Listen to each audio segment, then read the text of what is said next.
Okay, so isang magandang hapon po sa inyo lahat, mga kaibigan po natin sa media.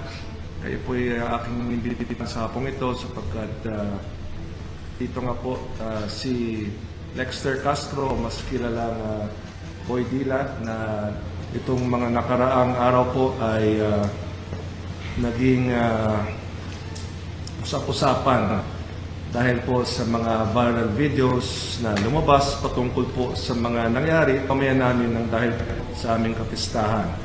Yes, what's up mga ka-updates? So nagharap na po sina Mayor Francis Zamora at ang binansaga ng Boy Dila ng Wata Wata Festival.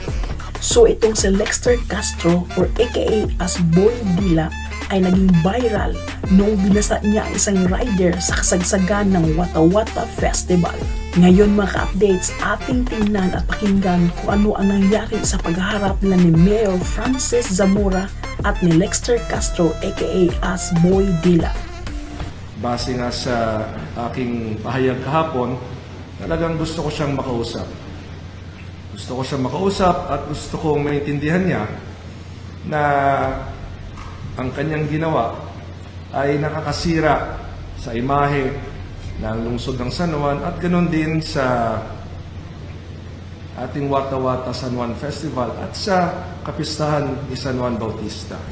Sa video na ito mga ka-updates ay lalong nag-react kung nagalit ang mga netizen ni Lexter Castro or Boy Dila ng Wata Wata Festival. Sabi niya, hindi pwede kasi may meeting siya. Binasa ko pa rin piyeste.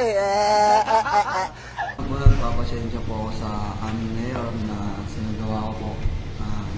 Dahil po sa akin, parang sira pong kasanuan po.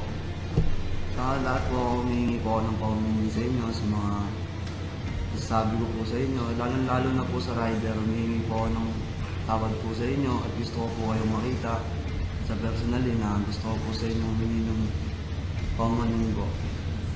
So yan po mga ka-updates, nag-public apology po sa Lexter Castro aka as Boy Dila dahil hindi na po niya alam dahil marami na pong nagbanta sa kanyang buhay. Hindi lang sa kanya, pati na po idinamay na ang kanyang pamilya.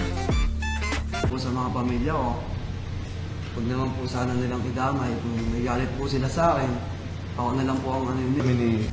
So yan po mga ka-updates, so nag-public apology na po sa Lexter Castro aka as Boy Dila at gusto niyang harapin ang rider ng personal para maghingi ng patawad sa kanyang naabala o nagawa noong Wata Wata Festival.